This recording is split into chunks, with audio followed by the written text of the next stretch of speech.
estamos continuando. En la mañana de hoy vamos a pedirle a nuestro Señor Jesucristo que esté dándonos palabra en esta hora, que nuestro corazón sea quien esté hablando por medio del Espíritu Santo, que sea Él quien esté poniendo palabra en nuestra boca, para que la palabra de Dios sea dicha, hablada y explicada tal cual está en la Biblia. Señor, te damos gracias por lo que has hecho por nosotros, por lo que haces y por lo que harás por esta mañana, por nuestro día, por todos aquellos que nos rodean, por quienes están escuchando en la mañana, viendo este programa. Señor, te damos las gracias porque cada uno de tus hijos te ama, Señor, y nosotros somos agradecidos de todo aquello que haces por nuestra familia, por aquellas personas que están junto a ti. Te damos las gracias de corazón, Señor. Gracias. Amén. Vamos a estar con la palabra que está en San Juan, el capítulo 12, el versículo 44, que comienza hablándonos sobre la enseñanza. Y dice así: pero Jesús clamó y dijo, el que cree en mí, está anunciando la necesidad absoluta que tenemos de creer en Cristo como la manifestación de Dios, como aquel único y suficiente Salvador de la humanidad, lo que Él hizo mediante su sacrificio en la cruz. Entonces dice, pero Jesús clamó y dijo, el que cree en mí, no cree en mí, o sea, que no cree solo en Él, sino en el que me envió, o sea, en el Padre. Y el que me ve, ve al que me envió, o sea, eso es la fe que nosotros tenemos. Lo vemos a Cristo, vemos al Padre. Es la fe que nosotros tenemos en nuestro Señor. Dice, yo, la luz, he venido al mundo y para que todo aquel que cree en mí no permanezca en tinieblas. O sea, la única manera que nosotros tenemos para salir de las tinieblas, de las dificultades, de todo aquello que nos sucede, que no nos parece a nosotros que está bien, o aquello que no es bueno que nos sucede, esas situaciones difíciles, complicadas de nuestra vida. Bueno, todo eso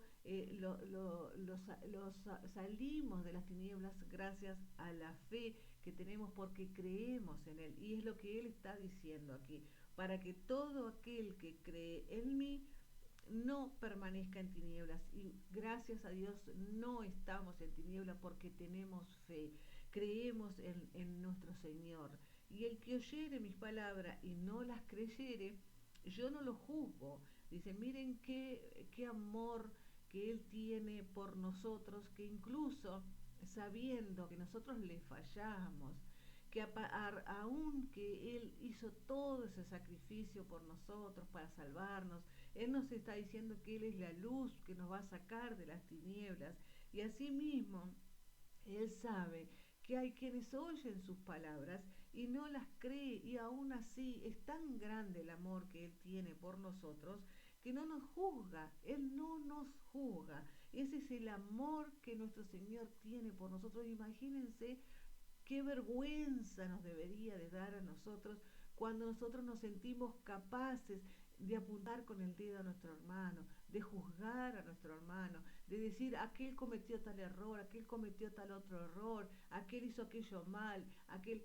No es eso, nuestro Señor no nos juzga a nosotros. ¿Quiénes somos nosotros para juzgar a nuestros hermanos? No tenemos esa capacidad, pero no somos quién para juzgar a nadie cuando nuestro Señor no nos juzga a nosotros que estamos llenos. Imagínense ustedes la comparación de nuestro Señor y nosotros. Entonces, la superioridad que Él tiene sobre nosotros y la posibilidad que Él tendría de juzgarnos con toda la potestad que Él podría juzgarnos. Sin embargo, Él está diciendo acá que no nos juzga. Entonces, pongamos cuidado en eso, muchas veces de estar juzgando, pero juzgando con maldad. Yo no digo que cuando nosotros estemos hablando con un hermano y este hermano está pidiéndonos una ayuda, nos está pidiendo una aclaración, que nosotros no podamos decirle, mirá hermano, yo veo, me parece, entiendo en el espíritu que esto que está acá, de esta manera no está bien hecho, pero eso no es juzgar, eso es simplemente aclararle el panorama a ese hermano que está confundido. Ahora lo otro es decir, porque vos hiciste aquello, porque vos hiciste, eso es juzgar. Eso es lo que no debemos hacer. Entonces dice, y el que oyere mis palabras y no las creyere, yo no lo juzgo. Tenemos siempre que estar con una palabra de amor, una palabra de aliento, una palabra de contención para nuestros hermanos, no de juzgar. Ayer escuchaba a una persona que decía, no, porque tal pastora dijo tal cosa que está mal hecho. No es así que nosotros tenemos. Nosotros sí podemos corregirnos, sí podemos ayudarlo, pero no es poniéndolo en ridículo público. Eso no es lo que a Jesucristo le gusta. Él no tolera esas cosas. ¿Cómo vamos a poner un hermano en ridículo al público? ¿Cómo vamos a deshonrar a un hermano públicamente? Entonces hablemos nosotros en privado. La palabra lo dice. Llama a tu hermano en privado y ahí le dice lo que tengas que decirle. No hacerlo. Hacemos tantas cosas que son antibíblicas que a veces uno se pone a escuchar y no puede creer que esas personas que están diciendo eso, conozcan la palabra. Uno tiene que entender que no la conoce porque lo que están haciendo no es lo que está diciendo la palabra, es exactamente lo contrario de lo que dice la palabra. Pero bueno, eso era un ejemplo simplemente, porque si no, en el caso estoy yo juzgando también, pero era simplemente para darles un ejemplo de lo que está sucediendo hoy. Dice, y el que oyere mis palabras y no las creyere, yo no lo juzgo, porque no he venido a juzgar al mundo, sino a salvar el mundo. Fíjense qué aclaración tan maravillosa que Él nos hace. Él no ha venido a juzgarnos, Él ha venido a salvarnos. Es tan grande el amor que Él tiene por nosotros, que Él no nos juzga, simplemente nos ama. Él nos ama, es tan grande el amor que Él tiene por nosotros, que Él no nos apunta con el dedo para decirnos, te equivocaste en esto, te equivocaste en lo otro. No, Él está pronto ahí para ayudarnos. Ese es el amor que Él tiene por nosotros. El que me desecha y no recibe mis palabras, tiene uno quien le juzgue.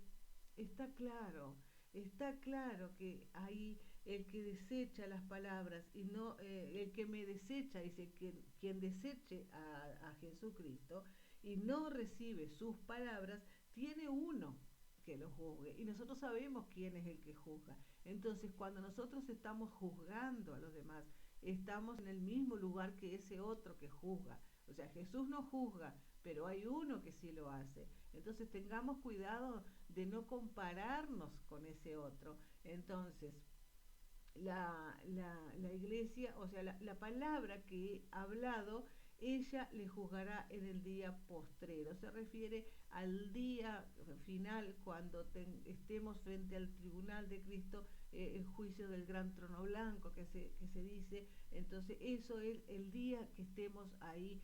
Ese día será el que seremos juzgados. Porque yo no he hablado por mí mismo, dice, porque sus palabras no son las palabras propias de él, está diciendo, que son las palabras de su padre. Dice, porque yo no he hablado por mí mismo, sin embargo, sino por el Padre que me envió.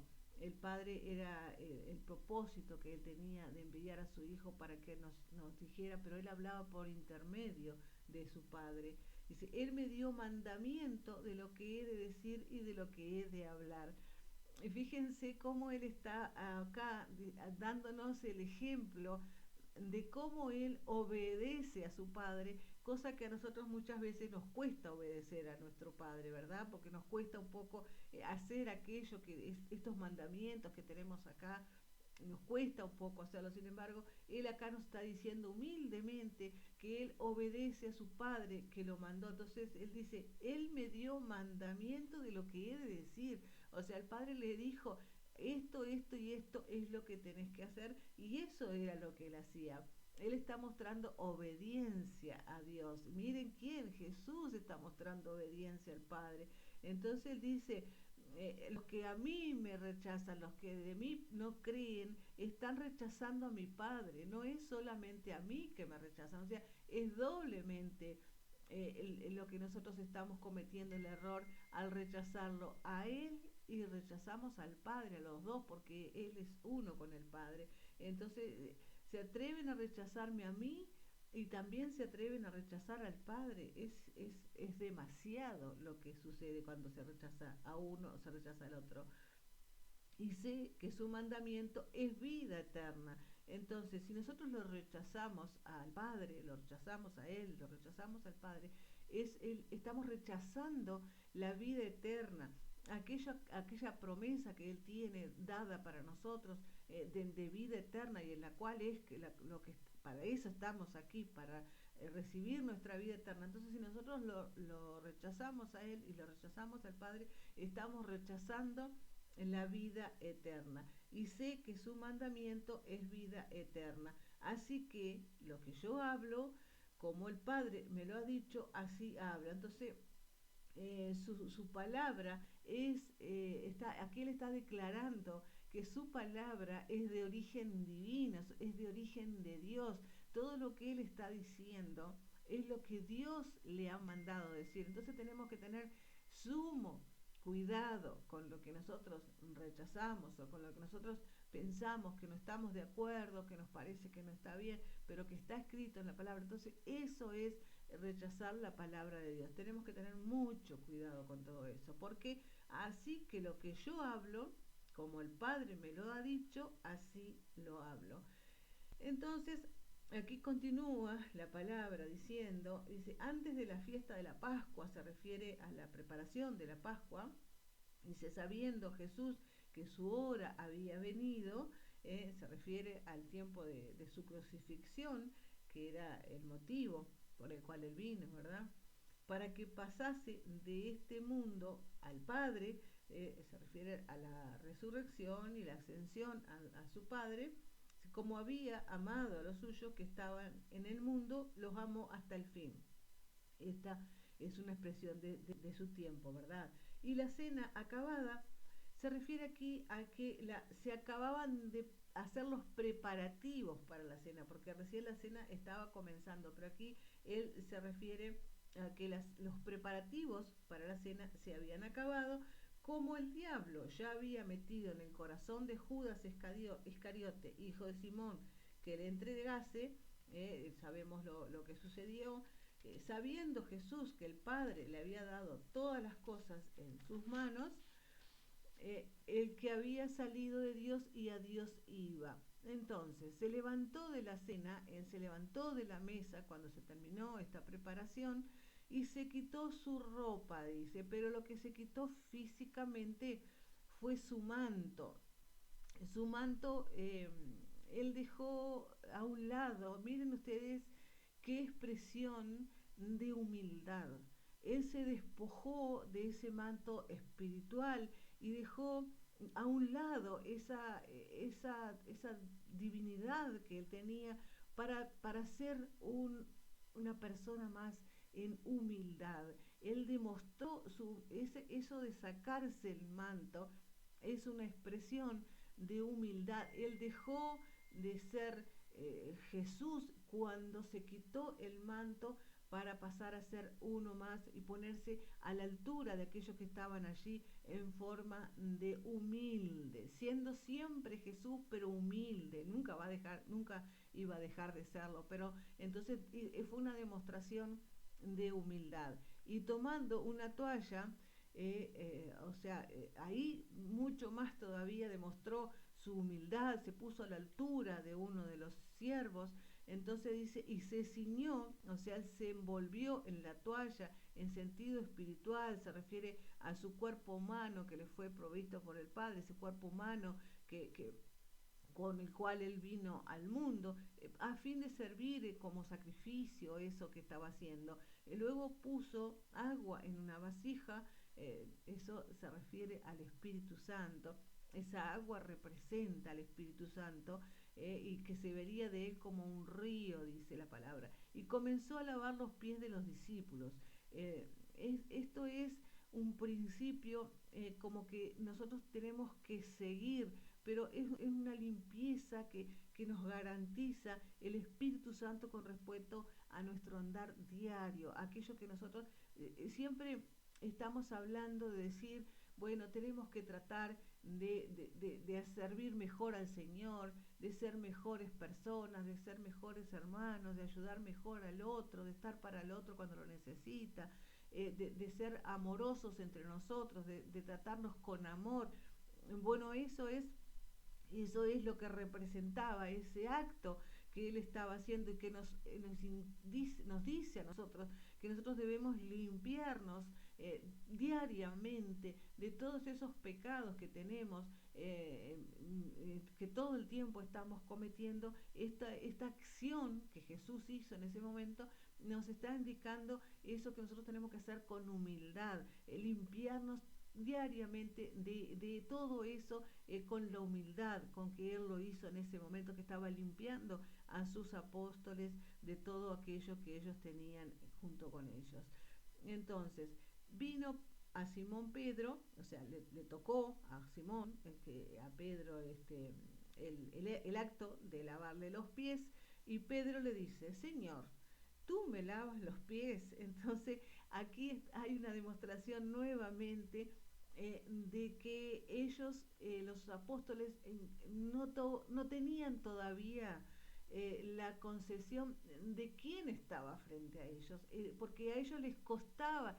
Vieron que a veces nosotros hablamos y decimos que nuestra mente muchas veces no tiene la capacidad para entender la grandiosidad de las cosas que Dios hace en nuestra vida. Bueno, eso fue lo que le pasó a Simón Pedro.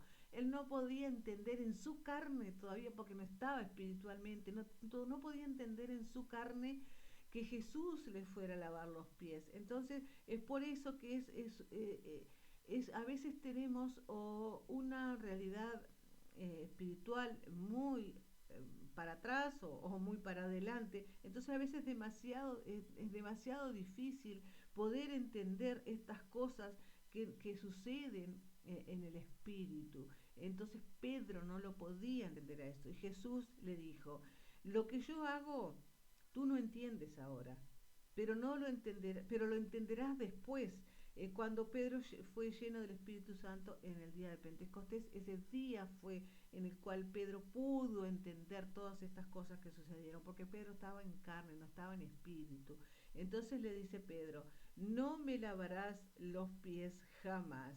Le respondió Jesús: si no te lavare, no tendrás parte conmigo. O sea que era una demostración de decir, bueno, mediante este acto yo te recibo, mediante este acto estás conmigo. Esa fue la declaración que Jesús le hizo a Pedro, esa necesaria limpieza que nosotros tenemos que hacernos diariamente ante el Señor, ese lavado de pies que nosotros debemos hacernos continuamente en nuestro andar diario, para estar juntos, para que nuestro Señor nos diga, como le dijo a Pedro: si no te lavare, no tendrás parte conmigo. Entonces le dice Simón Pedro: Señor, no solo mis pies, sino también mis manos y la cabeza. Entonces eso fue algo de Pedro. Era una persona. Un día vamos a hablar de la forma de ser de cada uno de los apóstoles que Jesús eligió. Y Pedro era muy vehemente, era muy emocional. Pedro era muy emocional. Entonces le pareció que si él estaba lavando los pies, bueno, también tenía que lavarle las manos y la cabeza para que sea completo el acto. Pero no era esa la cuestión, no era eso lo que Jesús le estaba queriendo demostrar. Entonces él quería que fuera todo completo el hecho. Pero no, le dice Jesús: el que está lavado no necesita sino que le lave los pies. Con eso ya estaba. Porque los pies, ¿qué hacen los pies? Son los que nos llevan. Es el símbolo de lo que nosotros hacemos. En este caso Jesús estaba haciendo una simbología. Entonces nuestros pies son los que nos llevan en este acto, por ejemplo. Nuestros pies son los que nos llevan a hacer las cosas. Está demostrando que nuestros pies son los que nos llevan a cometer los errores, que nos llevan a lugares donde no debemos, que nos llevan a hacer cosas que no tenemos que hacer. Bueno, este era el simbolismo que Jesús quería demostrarles a ellos que no tiene nada que ver con las manos y con la cabeza. Entonces se refiere a nuestra salvación, que significa que no tenemos que ser salvos muchas veces, una vez sola somos salvos. Entonces, mientras que nosotros somos lavados en la sangre de Cristo una vez.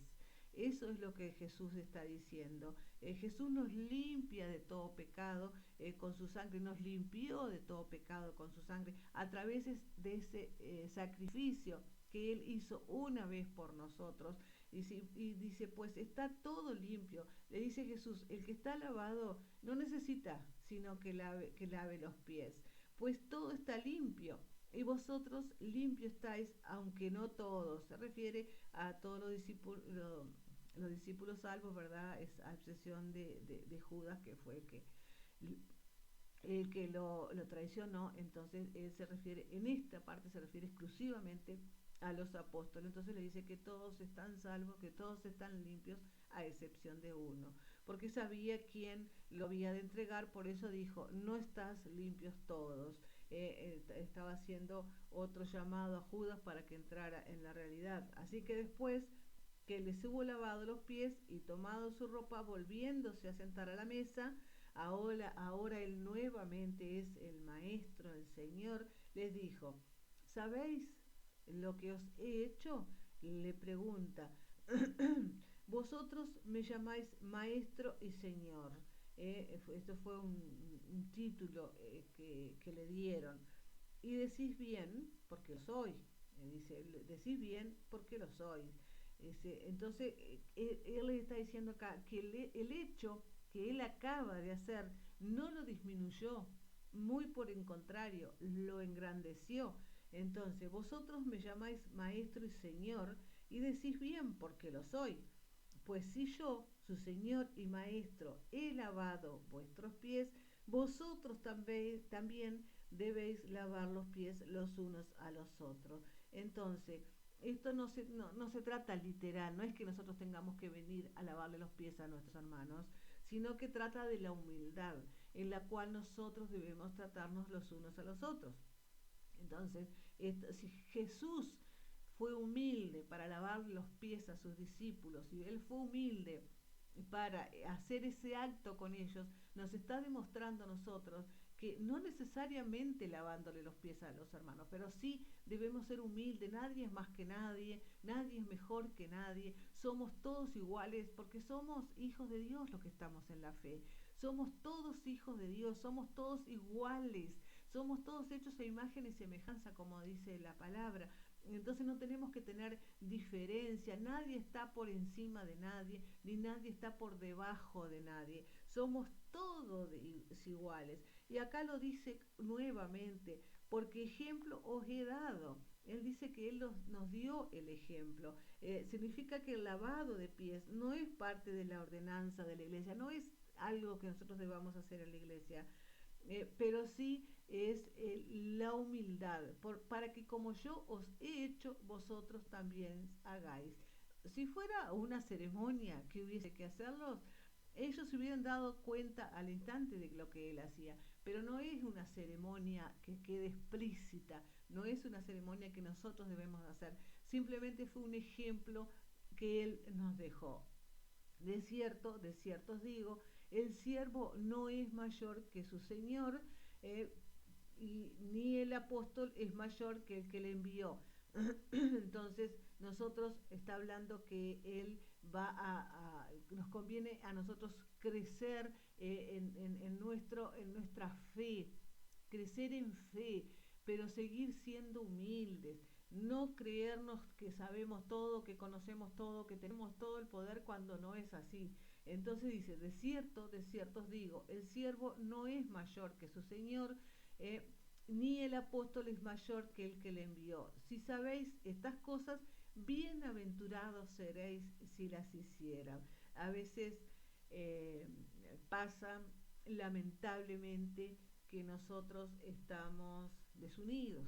Lamentablemente nosotros no somos humildes para estar en comunión y en armonía con nuestros hermanos. Muchas veces no somos humildes para poder entendernos los unos a los otros, para poder respetarnos, que cada uno tiene su lugar, que cada uno tiene su forma de pensar, que cada uno tiene su forma de hacer las cosas, que justamente volvemos, no tenemos que estar en críticas o en maldades o en mentiras o en engaños, simplemente tenemos que estar todos juntos en el camino, porque todos juntos somos que vamos a hacer la obra, todos juntos somos los que vamos a servir a nuestro Señor. Separados no somos nada, unidos hacemos mucho, porque necesitamos en este tiempo llevar la palabra de Dios, llevar el Evangelio al mundo, que es lo que Él nos ha mandado a hacer. Y sin embargo, con las divisiones, con los nombres, con que yo soy más que vos, con que yo tengo aquel título y vos no tenés,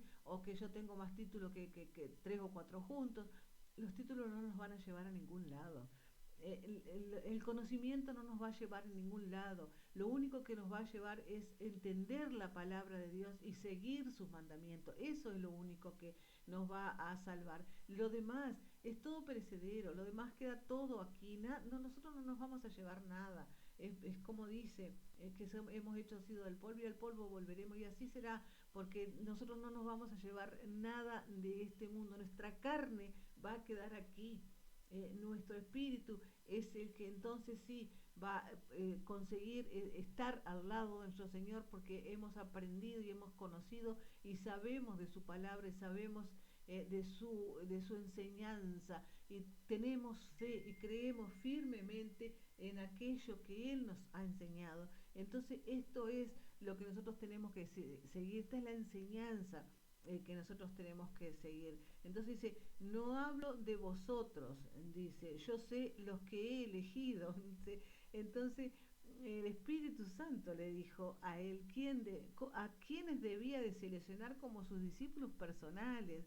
Entonces, pero para que se cumpla la escritura, el que come pan conmigo levantó contra mí su calcañar.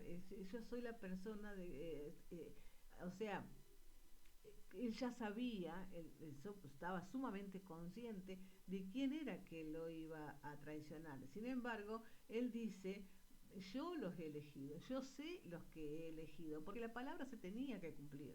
Entonces él sabía a quienes él había elegido, y él no eligió precisamente a personas que fueran de grandes conocimientos o que fueran personas de gran, porque él tenía de todo. En ese grupo de 12 habían diferentes personas, todos diferentes, cada uno pensaba diferente, cada uno sentía diferente, cada uno era diferente.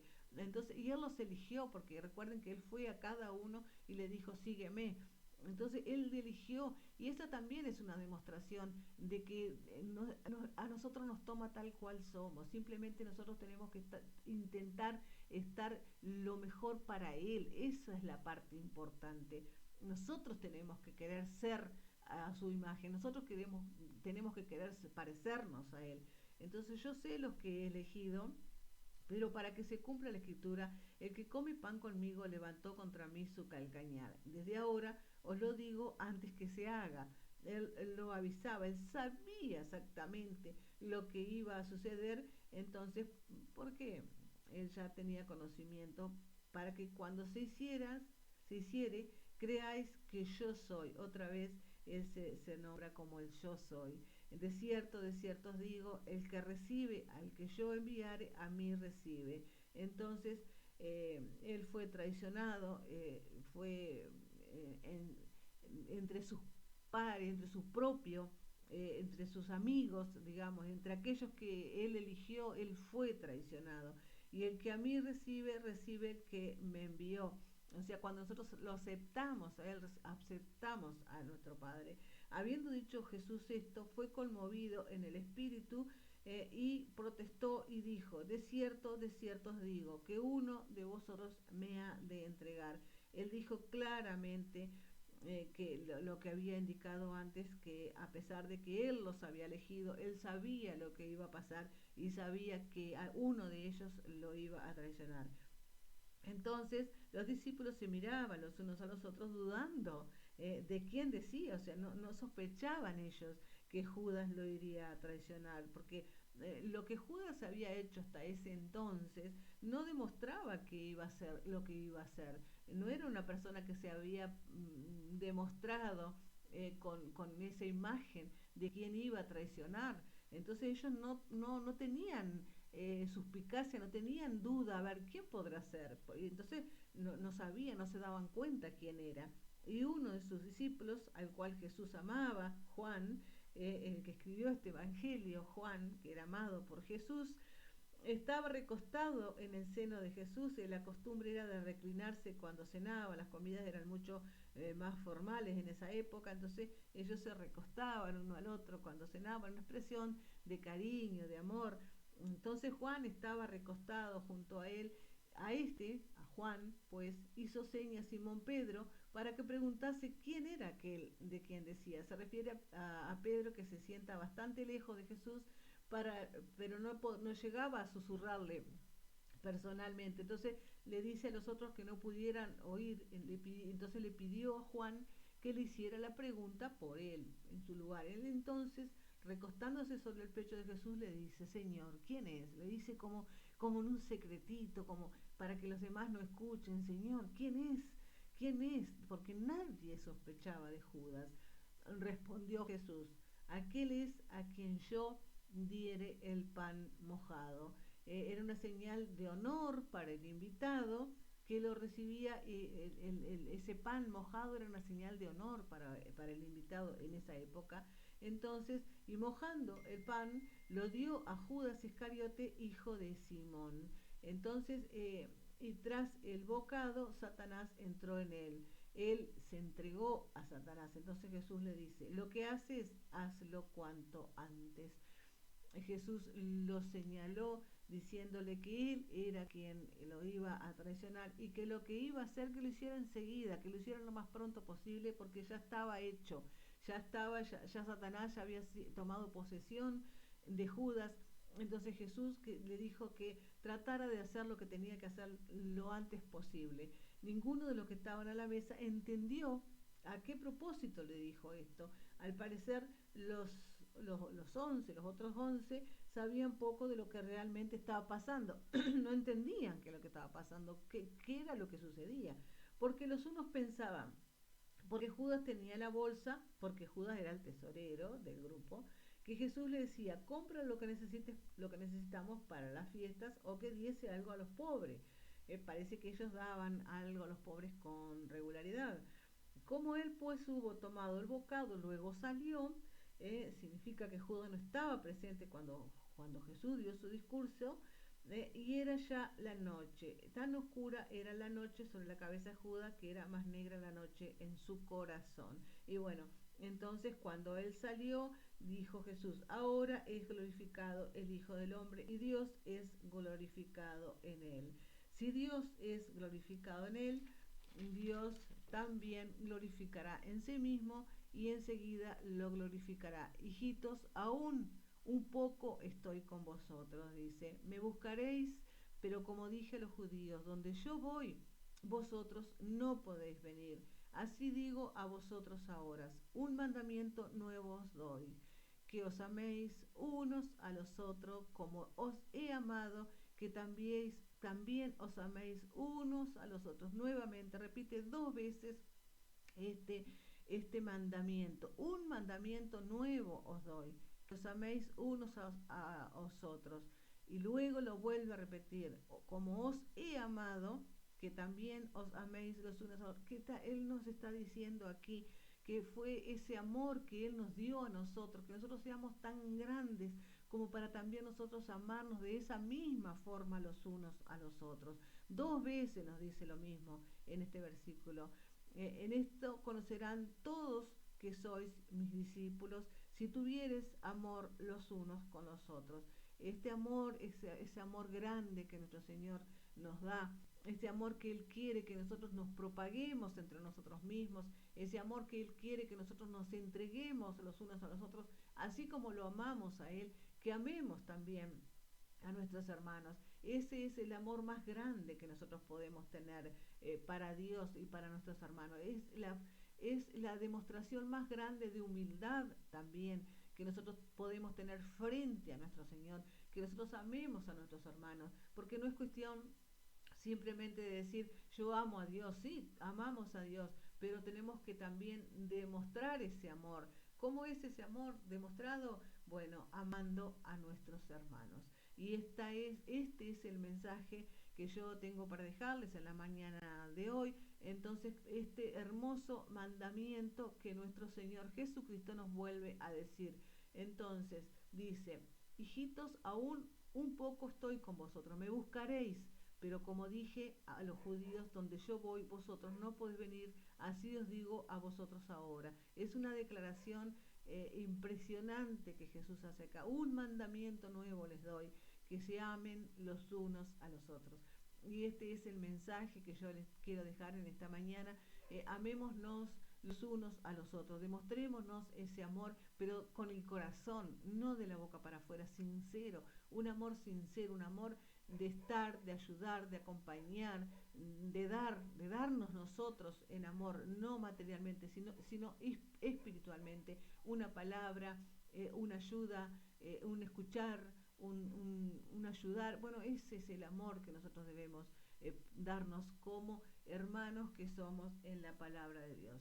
Así que este era el mensaje que tenía para esta mañana, para acompañarlos, para que nos podamos estar acompañados en la palabra de nuestro Señor Jesucristo. Les doy las gracias por haber compartido conmigo este tiempo y los invito para mañana nuevamente a la misma hora para que podamos estar aquí a través de Adonai Radio Cristiana y de @Adonai Radio Cristiana por YouTube. Muchas gracias y será hasta que Dios así lo disponga.